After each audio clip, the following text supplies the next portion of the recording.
Hey guys, and welcome back to my channel. I thought I'd just jump into a quick video before I head off to work today. That's why I'm all dressed in black, that's my uniform.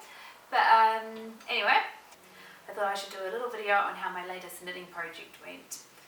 So I decided to make some beanies for my nieces. They had this pattern here and really liked the beanie that's on the front cover. It looked, one, simple enough that I could probably achieve it, but two, it just looked really effective because of the yarn I had was speckled, and I was thinking I either had to go plain, but I didn't want to go too plain, but I knew I couldn't have a too fancy a pattern in it because speckled yarn, just you lose the pattern when you use speckled yarn.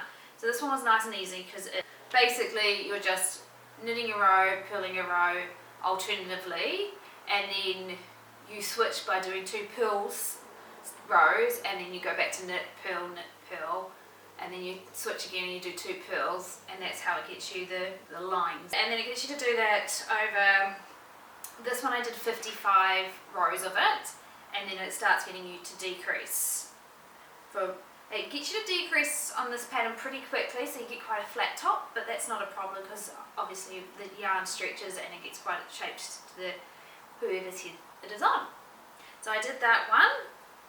And then I also decided to do it in this yarn as well, which I think is really cool. It's, to be honest, ended up a lot more greener than I realised the yarn was, but that's okay. I like the fact that it's still got the speckled pink and the white through it as well. And then when I asked my nieces, because the pattern originally has a tassel coming off of it, and I said, oh, do you want the tassel on there, do you want no tassel, or do you want a pom-pom? And they've decided they wanted pom-poms, and they found this really cool pom-pom maker. It's the first time I used the pom-pom maker. As kids, we used to just grab two hunks of cardboard, cut two circles out of it and wind the yarn around the cardboard. But the challenging thing with that is if you had a too big a ball of yarn, you couldn't get it through, like it was hard to get it through the hole. This is basically the same concept, but it has two sides to it. Let me open it right up.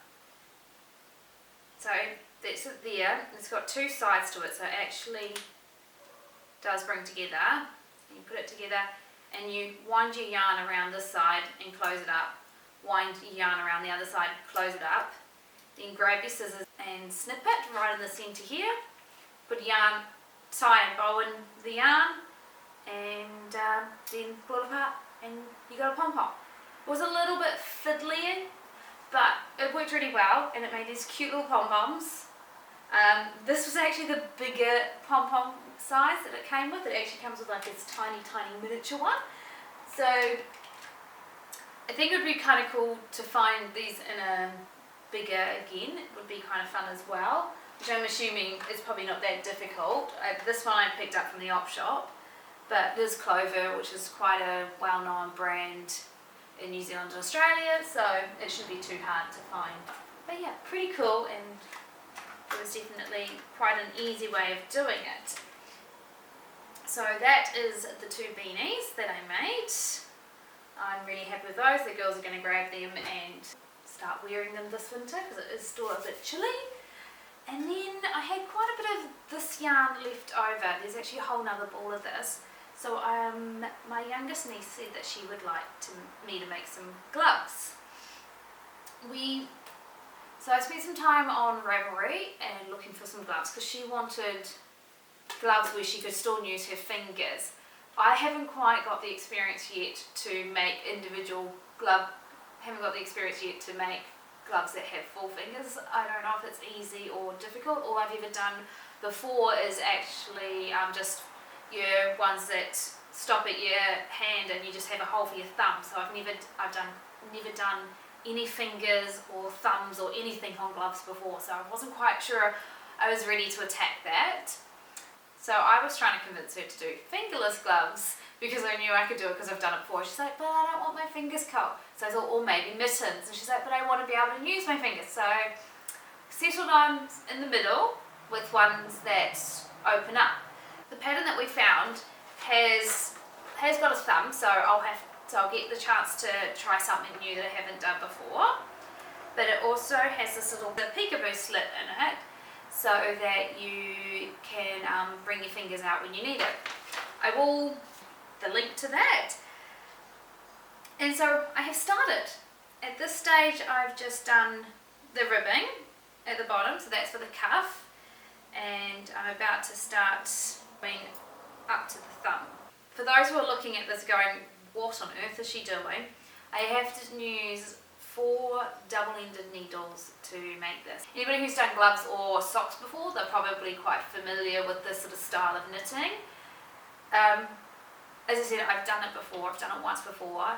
It takes a little bit to get into the rhythm of knitting with 4 needles, but yeah, I'm sort of getting into it and it's working really well. I do have another needle the same size on standby, and I believe that's for when I do the thumb, because you kind of have to put your needles, you have to cast the stitches you're not using onto one needle and then have like 3 or 4 then have 3 needles doing the other part. So that's where we're at the moment. So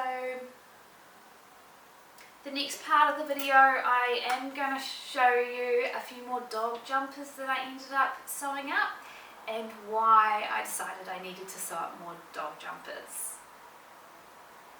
Other than that, have a wonderful day. Thank you so much for watching, and we'll see you next time. Right, as you guys know, I've been busy making dog jackets for both my dog and my sisters. But we were on Facebook the other day and saw a charity asking for some for the homes in Lismore that got flooded out, as a lot of the homes there still don't have carpets and heating and things like that. So thought we'd grab some of the fabric that was left over from making my niece's pyjamas and sew them up. Me and my mum have ended up making 8 jumpers out of the fabric. Did a couple of small ones, and we've done a seam down the back because we needed to do that to get the fabric out. So the next thing is for us to pop down to the post office box and send them down. There's a hub in Brisbane that's taking them all, and then they're going to take them out and distribute them, which is pretty cool to be able to do something like this. We have in the past made a few extra jackets, and I've just delivered those to our local pet store, and they've taken them off to charities, but this time they were asked for from one in Brisbane, so yeah, so we're going to post them off this afternoon.